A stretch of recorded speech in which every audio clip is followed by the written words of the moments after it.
I'm Jason, and this is Learn, Build, Repeat. If you like DIY projects like this, then hit that subscribe button. All right, the first step is to rip out these cheap looking shelves to make way for the coffee bar.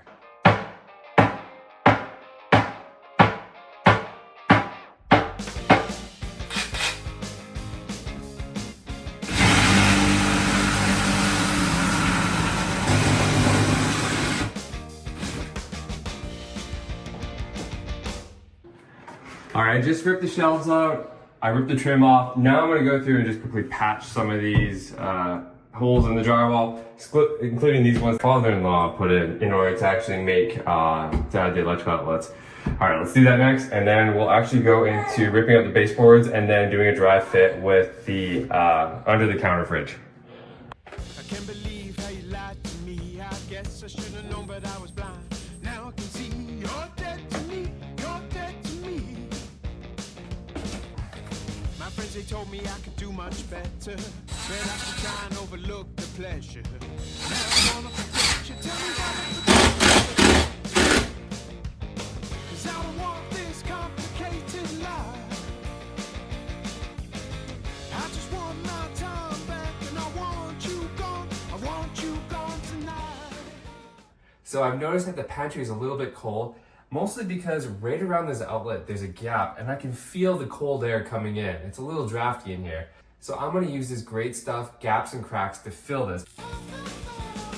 Just leave me alone. Why won't you leave me alone?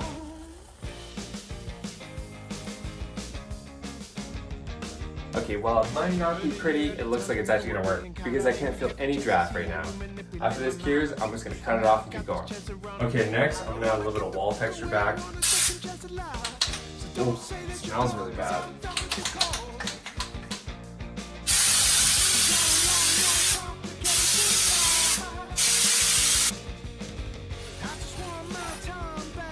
Okay, here's what it looks like. You can definitely tell it still doesn't match up. I'm gonna have to get another Canada because I just ran out. But you can see it's starting to build a pattern.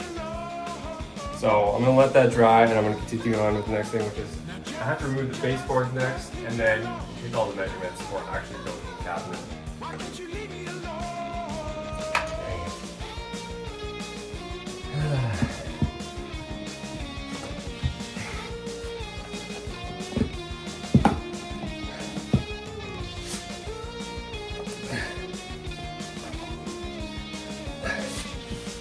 This is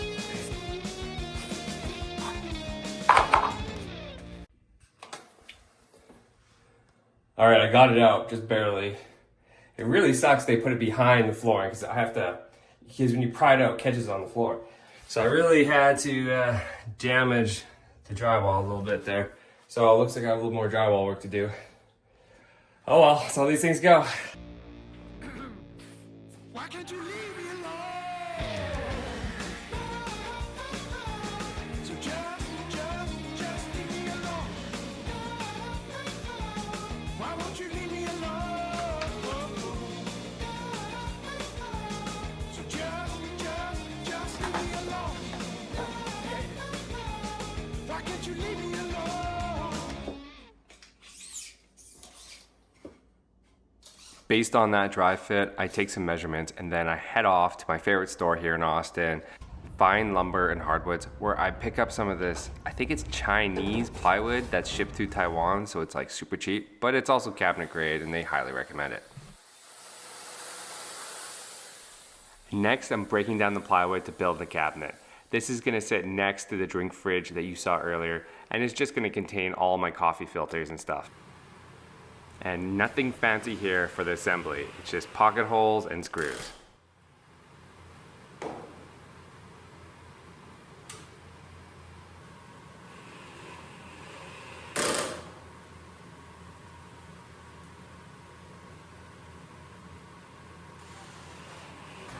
So I realized when I was doing the dry fit of this cabinet, I forgot to subtract the thickness of the face frame from this whole cabinet.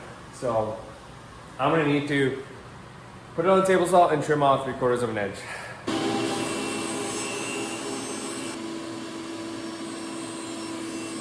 Oh, and while I was doing that, I also made the toe kick as a separate piece that I installed before I installed the cabinet carcass.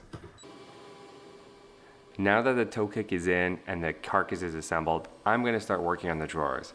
I'm going to be using what's called a quarter method for assembly. It's essentially creating a bunch of rabbets and dadoos that are a 1/4 inch in on 1/2 inch plywood that create these locking grooves. All right, let me show you how I'm gonna assemble these boxes.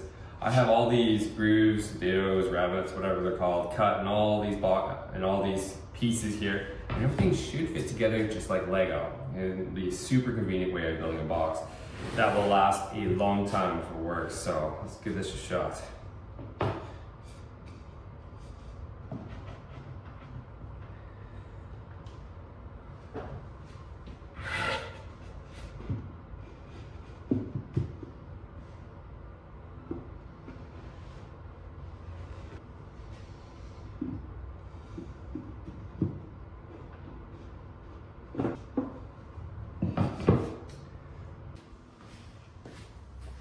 So it should just slot this, this edge right here should just slide in. But since the bottom is just a little bit too long, it's not quite fitting the gap. So I'm gonna have to change the rabbets on these a little bit, and then we're gonna reassemble these boxes.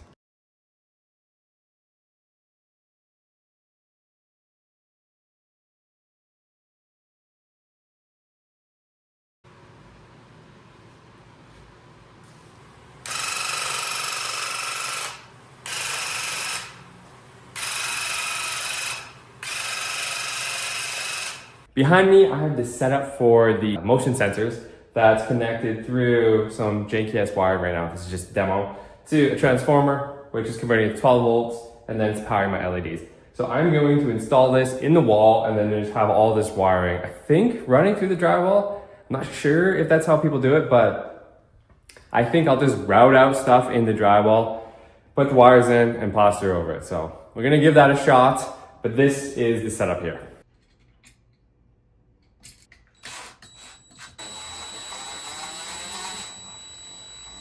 All the wiring in the wall right now, I'm using this motion sensor switch that's already in the wall. All the wiring for it is put behind there, and I know the circuit's good because I have this circuit tester here. But we actually have to test the final result. So I have this wire coming out of here, which is connected to this transformer. I'm just gonna put all the wire in the drywall itself because there's OSB behind this wall and I don't want to have to keep cutting into it. So I'm just gonna groove it into the drywall and then mud over it later. So as a test, we're gonna plug this guy into this guy. And if these LEDs come on and then they kind of turn on and off as we go in and out, we know it's working. Whoa, okay, that's a good sign. Okay, first test. The switch here should turn it off. Yes, yes. All right, now I'm gonna leave the room and close the door, and that should turn off. A few moments later. Okay, perfect. The wiring's working. Now we just have to put everything together. Okay, I have all the wiring in, and before I button it all up and put it away, I just want to show you the wiring. A little janky, but I think it works. So, yeah, you can see, okay, this orange extension cord is going to be powering the fridge there. I'll have to cut it down or something. And that just feeds through all the way to this plug. That's fine. And then this guy is the main power for the LEDs. This goes down through there into the transformer. I was gonna put the transformer in the wall, but if that goes bad, I wanna have access to it. So I just put it behind the last drawer. And then that transformer out into that plug so I can just swap it out if I need to. And then that goes up the side here, one to the under cabinet LEDs here, and these ones are gonna be going into the shelves. Okay, that's the wiring. Let's put everything together.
And just like that, the base of my coffee bar is completely done.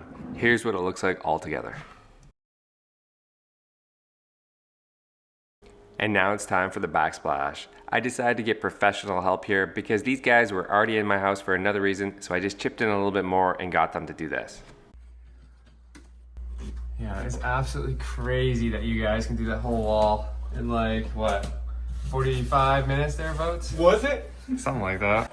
Cross your fingers. Yeah. Thought it wasn't gonna fit. It's good. It's good. Yeah. And they did a fantastic job. Kudos to my wife for picking out this tile. Okay, next it was time to move on to the shelves. I decided to make these floating shelves out of white oak plywood with integrated strip LED lighting.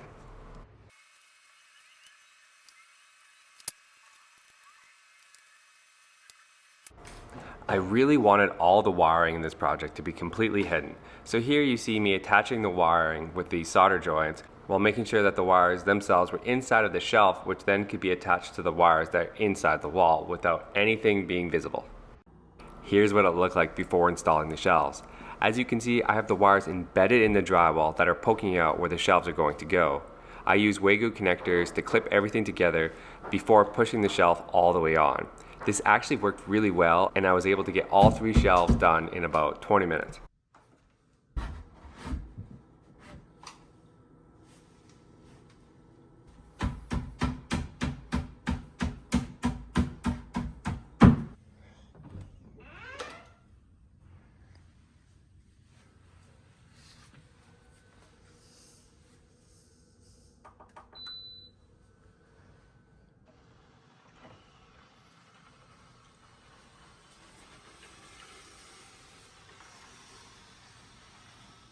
That's it, guys. That's everything for this video. The coffee bar is done and it looks fantastic. I think it's a major upgrade here in my pantry. I can't wait to wake up every morning and make a fresh pot of coffee like I'm doing right now. So that's it for this video. Thank you guys for watching, and I'll see you in the next one.